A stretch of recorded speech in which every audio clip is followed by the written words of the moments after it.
जिल्ह्यामध्ये काही काही ठिकाणी दुपार 3च्या नंतर पुन्हा आणखी पावसाचा जोर वाढत जाणार आहे म्हणून हा अंदाज लक्षात यायचा.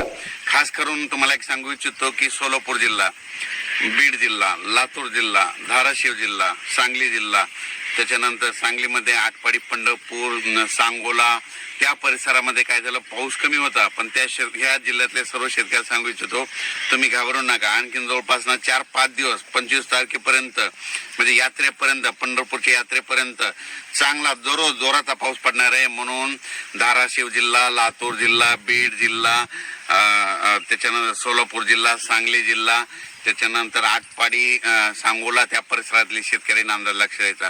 बारामतीकडे देखील चांगला पाऊस पडणार आहे, फलटणकडे देखील चांगला पडणार आहे म्हणून हा अंदाज त्या शेतकऱ्यांनी देखील लक्ष द्यायचा. त्याच्यानंतर कोल्हापूरकडे देखील जोराचा पाऊस आज सुरू होणार आहे म्हणून कोल्हापूरच्या शेतकऱ्यांना अंदाज लक्ष द्यायचा. साताऱ्याकडे देखील मुसळधार पाऊस पडत, कोल्हापूरकडे देखील पश्चिमेकडे मुसळधार पडणार आहे म्हणून हे लक्ष द्यायचं. म्हणजे सांगायचं झालं तर रत्नागिरीपासून तर पालघरपर्यंत त्या संपूर्ण घाटमाथ्यावर आजपासून जवळपास 5 दिवस चांगला जोराचा पाऊस पडणार आहे म्हणून हा अंदाज लक्ष द्यायचा. पुण्याकडे देखील आज जोरात पावसाला सुरुवात होणार आहे. मुंबईला देखील जोरात पाऊस पडणार आहे ह्या 5 दिवसामध्ये म्हणून हे मुंबईकरांनी अंदाज लक्ष द्यायचा. नाशिकला, त्र्यंबकेश्वर त्यांनी देखील अंदाज लक्ष द्यायचा. मराठवाड्यात देखील आज दुपार, आता तर सध्या मराठवाड्यामध्ये परभणी जिल्ह्यामध्ये पाऊस चालू आहे. तर आणखीन तुम्हाला एक सांगतो, आज दुपारच्या नंतर परत जोराचा पाऊस पडणार आहे म्हणून रात्री देखील जोराचा राहणार आहे म्हणून हा मराठवाड्यातल्या शेतकऱ्यांना अंदाज लक्ष द्यायचा. मराठवाड्यामध्ये जिल्ह्यामध्ये सांगायचं झालं तर हिंगोली जिल्हा, नांदेड जिल्हा, परभणी जिल्हा, जालना जिल्हा, संभाजीनगर, धाराशिव आणि लातूर ह्या जिल्ह्यातल्या मराठवाड्यातल्या सर्व जिल्ह्याला सांगतो की तुम्ही म्हणजे ह्या 25 तारखेपर्यंत चांगला जोराचा पाऊस पडणार आहे म्हणून अंदाज सर्व शेतकऱ्यांना लक्ष द्यायचा.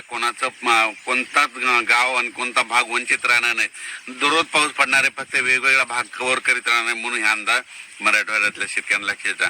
विदर्भ 6, 5, 11 जिल्ह्यामध्ये वर्धा जिल्हा झाला, नागपूर जिल्हा झाला, भंडारा जिल्हा झाला, यवतमाळ झालं, अकोला, अमरावती, बुलढाणा तिकडे देखील त्या 11 जिल्ह्यामध्ये गडचिरोली, चंद्रपूर तिकडे देखील म्हणजे आज 18 पासून पावसाचा जोर वाढत जाणार आहे तर 25 तारखेपर्यंत दररोज वेगवेगळ्या भागात चांगला जोराचा पाऊस पडणार आहे म्हणून हा अंदाज त्यांनी देखील लक्ष द्यायचा. सर्व जोर एकदाच पडणार नाही पण दररोज वेगवेगळा भाग कव्हर करत राहणार आहे म्हणून हे लक्ष द्यायचं. त्याच्यानंतर इकडे आपण उत्तर महाराष्ट्राकडे देखील नंदुरबार जिल्हा झालं, धुळे जिल्हा झालं, जळगाव जिल्हा आज देखील बऱ्याच भागामध्ये विखुरलेल्या स्वरूपाचा पाऊस पडणार.